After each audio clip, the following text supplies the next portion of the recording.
Good morning, viewers, and welcome to Thursday edition of the Economy and Politics Show. Today, November 5th, 2020. We always take a look at subnationals and developments there. Let's give you a rundown of what we'll be discussing today. First, we'll look at Lagos rebuilds and also take a look at Ogun State's recent signing of a memorandum of understanding to improve power infrastructure. Edo State is also taking power seriously as it has commenced the 55 megawatts power supply from Osioma power plant. We also get perspective from the recently published third quarter 2020 value-added tax report from the National Bureau of Statistics. And we go to the stable of FBN Quest as it looks at fiscal ill-health of states across the country and the needs for issues to be addressed. Let's begin with Nigeria's economic capital, Lagos State, that came through the challenging phase of the post-EndSARS protest that was hijacked by hoodlums and created a lot of tensions and carnage. The days of reflection over the carnage sparked by the hijack of that protest seem to have ended in Lagos, with Governor Babajide Sanwo-Olu leading the battle to rebuild the raised infrastructure, which some estimate at over ₦1 trillion. The governor yesterday signed an executive order for the formation of an 8-man board to coordinate the efforts of restoring the lost assets in Lagos State. Citibank Nigeria Chairman, Mr. Yemi Cardoso, will head the board of the Lagos State Rebuild Trust Fund. The board members were unveiled yesterday at a press conference at the governor's office, Alausa Ikeja. Speaking at the event, the governor, Mr. Babajide Sanwo-Olu, said the government decided to put the criminal destruction behind it and face the huge and necessary task of rebuilding the state. The government said it would embrace new standards of governance and building stronger partnerships which will enable the state to bequeath stronger institutions and cohesion among residents. He spoke of how many friends and admirers of the state have been calling to lend their hand in rebuilding the raised assets. He said in the last few weeks, we've been inundated with local and global offers of assistance to rebuild our state and recover all we lost to arson and violence in October. It is obvious that we can no longer wait to begin the onerous task of reconstructing Lagos in the next few days. Our government will be sending a bill to the House of Assembly for the establishment of a trust fund to rebuild Lagos. Speaking further, I said, yesterday I'm signing an executive order to set up an 8-man Lagos Rebuild Trust Fund committee, which will begin to oversee our recovery process. The rebuilding plan, the governor said, will be an all-inclusive one, stressing that the government will welcome support and contributions from well-meaning individuals and corporate organizations who believe in Lagos' dream. In his words, I believe this is the starting point of a new socioeconomic process.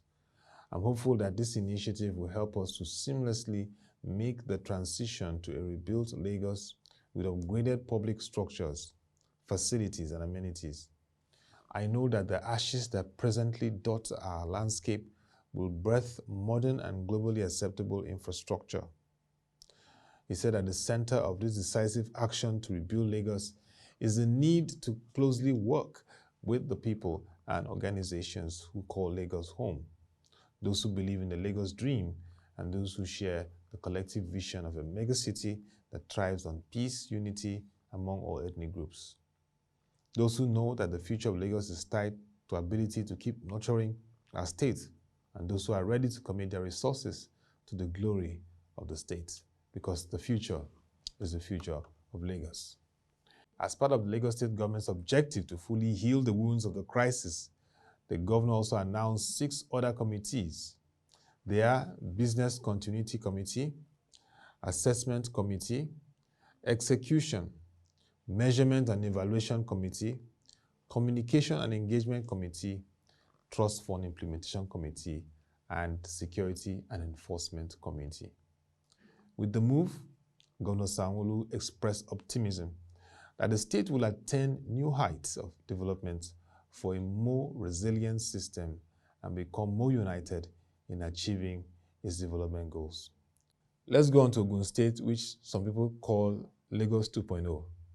Ogun State is home to Nigeria's industries, very huge industrial hub, and also a very strategic state when it comes to learning and education. You can describe them also as Nigeria's education hub. But Ogun State is priding itself in an infrastructure that has been a challenge for Nigeria since independence. Ogun State is priding itself as the first to establish an energy board, even as it has 3 power generation initiatives at different stages of completion and approval, while developing solar projects for deployment to its 538 primary health centers. Ogun State has signed a memorandum of understanding with Connexa Energy. Connexa Energy is a UK investment and power firm, and through the MOU, the plan is to create jobs, very important at this time for job creation. But apart from that, they are to aid the Ibadan Electricity Distribution Company's operations, alleviate poverty, and ensure food security by supporting the businesses in the state. The MOU is anchored on an investment plan of a 250 megawatts integrated distribution model to service over 50,000 connections, reducing disco losses for IBEDC. It will also improve customer service, attract investments, and create more jobs across Ogun State. Definitely we'll keep an eye on Ogun State because Ogun has 5 very critical endowments. Like first said, it's an industrial hub. Second is as an education hub in Nigeria. Third is it's the center of key religious organizations in Nigeria. And fourth is that it has massive land, which is a huge asset for it to be leveraged into different areas of activities. And fifth is that Ogun State is one state that has immense human capital. We talk of human capital not just in Nigeria, but in diaspora. Ogun State, littered from arts to technology to humanities to every field. Ogun State continues to have great human capital that they can leverage on. So those are 5 very unique opportunities. Power infrastructure is very important to continue to boost the state, and definitely the administration of Dapo Abiodun will continue to leverage those for the betterment of the state. Let's go on to another state that is well known as the heartbeat of Nigeria. You can't move between Lagos to the north or any part without passing through Edo State. Edo State is also looking at its power generation to improve supply in the state. The 55 megawatts CCETC Osiomo Independent Power Plant in Benin City has commenced power supply in the state with the lighting up of the Samuel Ogbemudia Stadium, an infrastructure that the state government is taking seriously as it has been leveraging on sports. It is also powering up the electricity market in Edo State to drive industrial growth and attract private investors into the state. The special advisor to the governor on media and communication strategy, Mr. Crusoe Osage, said the commencement of this power supply from the plants in Ologbo, Ikpobaoka local government area has set the state on a path to becoming a hub for high-impact industries that require stable power to perform optimally. He said the Edo State government is excited to announce that the 55 megawatt CETC Osiomo IPP has commenced power supply in the state with the lighting up of the Samuel Ogbemudia Stadium with a major feat. The power purchase agreement PPA between the government and investors has effectively kicked off, setting off a ripple effect that will see the influx of power-intensive industries into Edo State. Aside this, the Samuel Ogbemudia Stadium, the PPA covers the lighting up of Edo State Secretariat on Sapele Road, government hospitals, street lights, industrial clusters, and other critical public assets. So private individuals, businesses, and industries are also eligible to buy power from Osiomo IPP. According to Osage, with the development, power consumers in the state now have alternative power sources, with 2 operating distribution companies who would compete and provide a conducive environment for business owners and other investors to make decisions based on quality of services rendered. He said that the Osiomo IPP has the willing buyer, willing seller arrangement with government and other private sector actors. who are willing to take off electricity from the power companies. Also, he said, what this means is that private individuals and groups can offtake electricity for their businesses and other activities from the 55 megawatt CCTC Osiomo plant project. The project is designed to encourage a vibrant private sector in the state. The project, according to him, further showed the commitment of the Governor Ogun and Edo-led administration commitment to ensuring a conducive business environment for investors to create jobs for youth.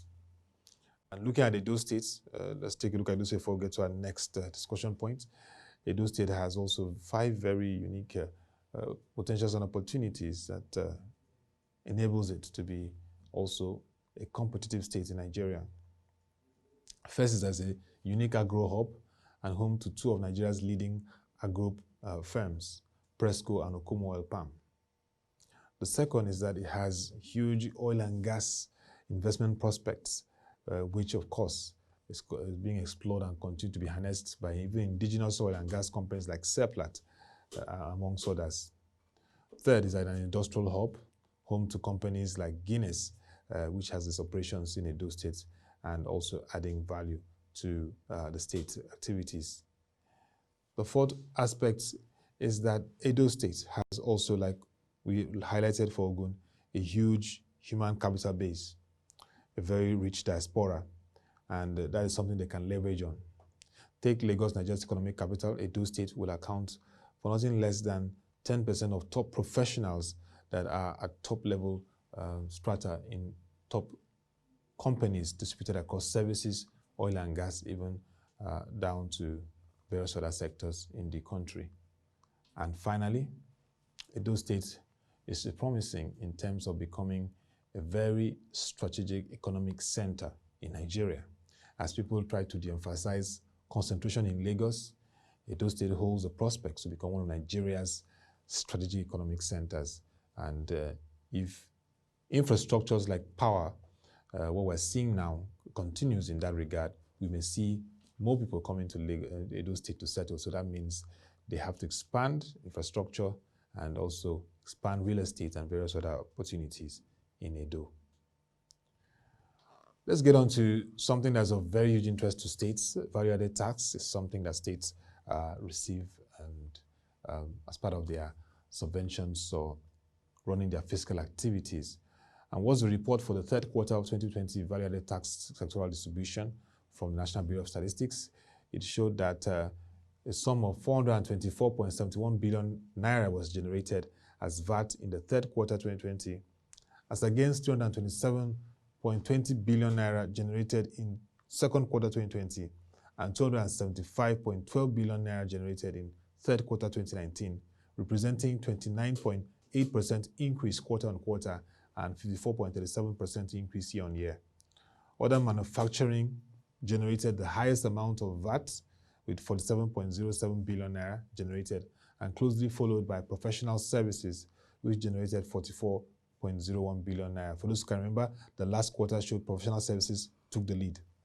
The commercial and trading generated 21.18 billion naira, while mining generated the least and closely followed by textile and garment industry and pharmaceutical. Soaps and toiletries with 64.50 million naira, while 346.27 million naira went to other sectors that are being underlisted respectively. Out of the total amount generated in 3rd quarter 2020, 214.66 billion naira was generated as non-import VAT locally, while 115.34 billion naira was generated as non-import VAT for foreign. The balance of 94.70 billion naira was generated as the Nigerian Customs Service import VAT. Let's get on to the recent FBN Quest perspective on fiscal ill-health of states. This is very important for every state in the country to take note of because we continue to grapple with socioeconomic challenges, and states being at the receiving end, they have to really work hard to ensure that they can manage the resources and revenue for the good of the citizens. According to its report in October, it said gross monthly payouts by the Federal Account Allocation Committee, FAC, to the 3 government tiers eligible agencies was 640 billion naira. That's about $1.66 billion in October from September revenue. This was a decline of 40 billion naira on the previous month. From the limited coverage in the local media, FBN Quest learns that receipts from the company's income tax and oil and gas royalties were sharply lower on the month, that the take from import duty and VAT was marginally down, and that collections from excise duty and petroleum profit tax were higher. State governments received a total of 222 billion naira, including derivation. The receipts in the Federation account consisted of 342 billion naira for the gross statutory distribution, the lowest since May 2017. 142 billion naira out of the VAT pool, and the balance of 156 billion naira from a combination of foreign exchange equalization, non-oil excess revenue, and the federal government intervention. The sharp fall in statutory revenue was an obvious concern, not least for the read across to the states of the underlying economy.